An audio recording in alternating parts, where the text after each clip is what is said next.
Je suis Dr Ibrahim Cissé, je suis le directeur régional du Hub de cartographie collaborative pour l'Afrique de l'Ouest et du Nord. Quel est l'intérêt de mettre en œuvre la cartographie ici au Sénégal? On sait que la problématique des données est d'actualité. Le Sénégal fait beaucoup d'efforts, mais la remontée des données pose problème. Quel sera l'intérêt de ce projet-là? Bon, le projet, il faut d'abord parler de l'outil. L'outil qu'on utilise, en tout cas pour lequel on fait la promotion, c'est les données ouvertes.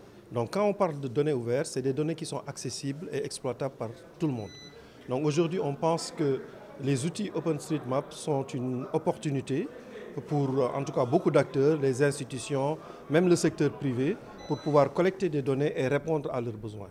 Donc aujourd'hui, on montre l'exemple de ce projet qu'on a fait avec des partenaires au Sénégal, de même qu'on a eu d'autres projets qu'on est en train de dérouler au Niger, sur l'accès à l'eau, au Togo, à Lomé, sur les villes durables, un autre projet au Libéria sur le changement climatique, les inondations. Donc tout ça pour montrer qu'en fait, avec une approche holistique, en mettant en exergue les zones ou les populations qui sont exposées, on parvient aujourd'hui à avoir une bonne prise de décision parce qu'on a la bonne information.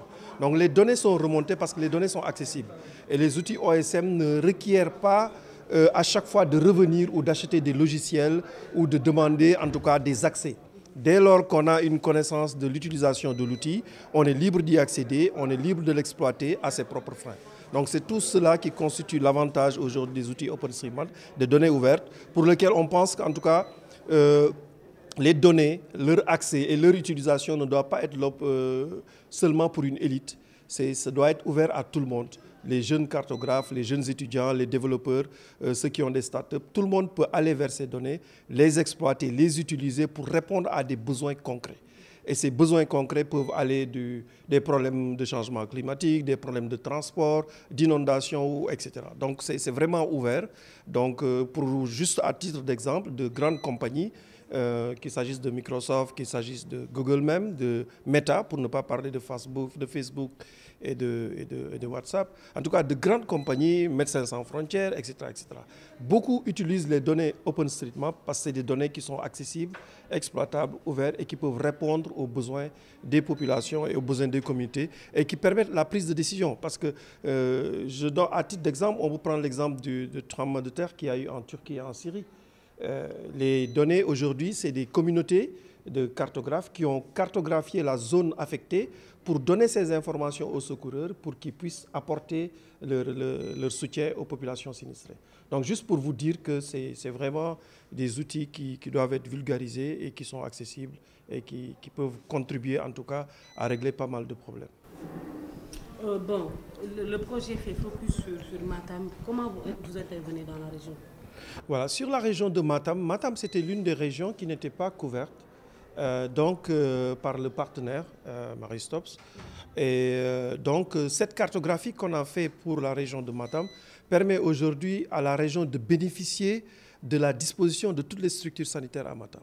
Donc parlant de la case de santé jusqu'aux structures les plus régionales, ou en tout cas, ce qui permet aujourd'hui de savoir, avec bien sûr, ces cartes ne reflètent pas seulement ces informations concernant les structures de santé, mais il faut ajouter les villages, il faut ajouter les routes, les pistes. Donc c'est vraiment toute la région qui est couverte, qui permet aujourd'hui d'avoir une vision et une compréhension de la dispersion de ces structures, des positions des différents villages, et pour voir comment les populations ont accès à ces structures. Est-ce qu'ils doivent faire des kilomètres pour accéder à ces structures? Quels services sont délivrés? Et cela permet aujourd'hui de faire une planification beaucoup plus ciblée et d'atteindre les résultats que s'est fixé l'État du Sénégal avec ses partenaires techniques, quelques Maristops et d'autres partenaires qui interviennent dans le secteur. Salimata Diouf Cissé, je suis la directrice pays de MSI Sénégal.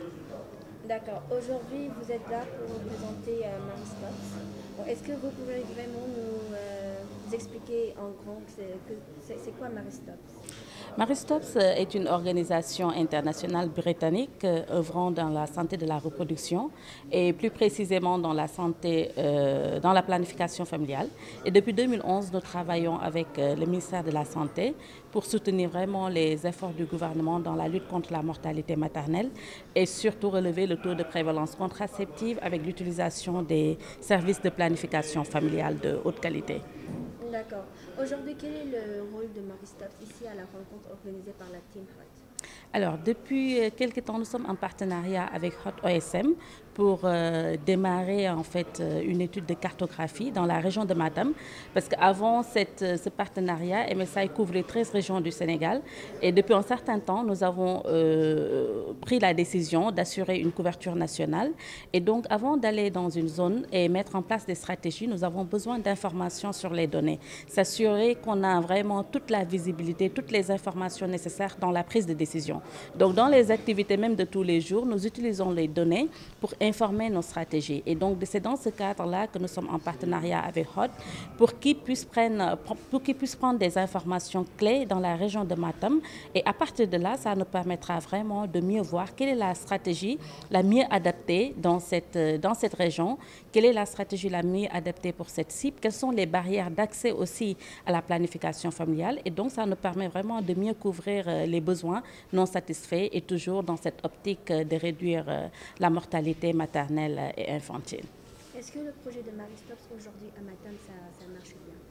Alors, c'est un début, c'est quelque chose que nous venons juste de démarrer et donc les informations et les résultats de cette cartographie nous édifieront en fait beaucoup plus sur les meilleures stratégies. On a commencé par le renforcement du système de santé et je pense que c'est quelque chose qui est primaire, c'est un début pour qu'on puisse former les sages-femmes dans l'offre de services en prévention des infections sexuellement transmissibles, la planification familiale et aussi leur doter de matériel nécessaire parce qu'on voit qu'aujourd'hui, c'est un gap aussi qu'ils aient accès au matériel pour délivrer des services de haute qualité.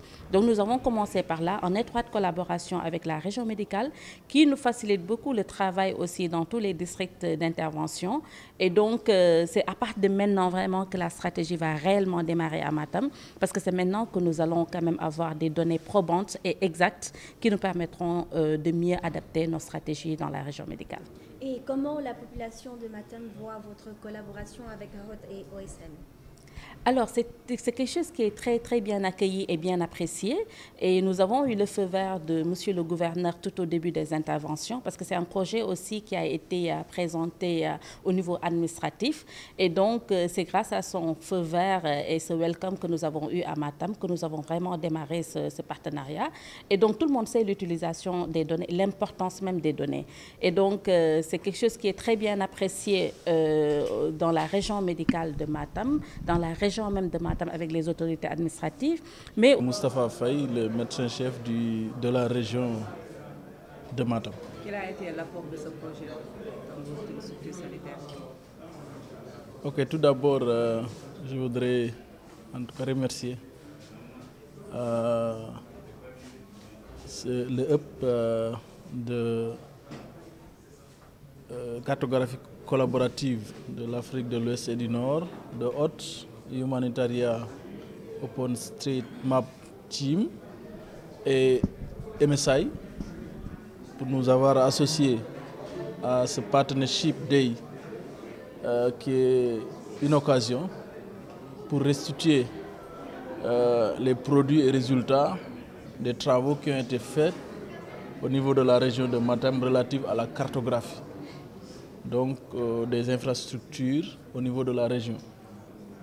Comme vous le savez tous, il faut des données probantes sur les infrastructures, la disponibilité des services, les ressources humaines au niveau des zones géographiques pour éclairer nos décisions.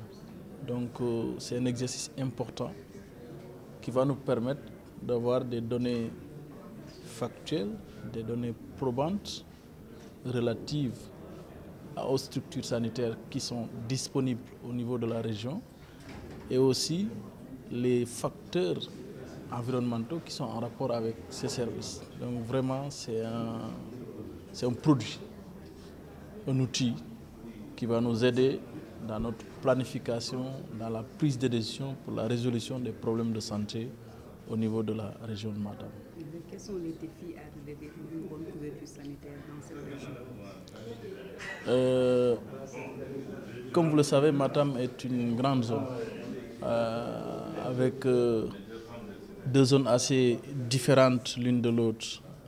Le Dandemayo, où les populations sont concentrées le long du fleuve et le long de la route nationale, où il y a quand même assez d'infrastructures, et la zone dite du Ferlo, où véritablement la densité de la population est très faible. Et ce qui fait que les infrastructures également à ce niveau ne sont pas importantes. Il se pose un réel problème d'accès géographique, mais en plus de l'accès géographique aussi, il y a un problème d'accès financier à ces structures sanitaires. Les populations parfois éprouvent des difficultés à accéder financièrement aux structures sanitaires, mais aussi et surtout le plus grand problème, c'est la disponibilité des ressources humaines de qualité. Donc c'est un défi. Il y a des gaps en ressources humaines avec les différentes catégories socio-professionnelles. Donc le défi, c'est faire en sorte qu'il y ait du personnel qualifié disponible, des infrastructures accessibles et une offre de services disponible et accessible géographiquement, financièrement à toute la communauté matamoise. Mohamed Lamine Ndiaye, membre fondateur de la communauté OpenStreetMap Sénégal. Aujourd'hui, on a la chance de vous réunir pour le Partnership Day, donc qui est une activité du Humanitarium OpenStreetMap Team Western Nord, donc, qui travaille au Sénégal depuis 1 an, donc, pour faire la vulgarisation donc, de la cartographie collaborative OpenStreetMap. Donc on ressort d'un projet avec MSI, Maristops International, la région médicale de Matam, donc, et la communauté OpenStreetMap Sénégal pour la cartographie des structures sanitaires au niveau de la région de Matam. Et vraiment, c'est une occasion pour faire la restitution de ce projet-là avec les différents partenaires. Mais qu'est-ce qu'on peut retenir sur la cartographie de ces structures de santé?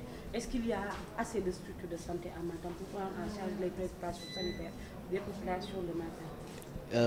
Dans l'ensemble, on peut dire que oui, il y a assez de structures sanitaires. Par contre, il faut savoir qu'aujourd'hui, au niveau de la répartition, en fait, les structures sont centrées vers la vallée du fleuve Sénégal, tout au long de la vallée du fleuve, alors que la zone Ferlo, donc, pratiquement reste peu couvert en termes de structures de grand niveau. Et quels sont les défis, les problèmes que vous avez rencontrés lors de l'exécution du projet à Matam? Bon, généralement, on félicite en fait le médecin-chef de région qui nous a vraiment facilité la tâche donc, pour la collecte de ces informations-là, mais aussi le personnel médical qui nous a appuyé tout au long de cette enquête-là.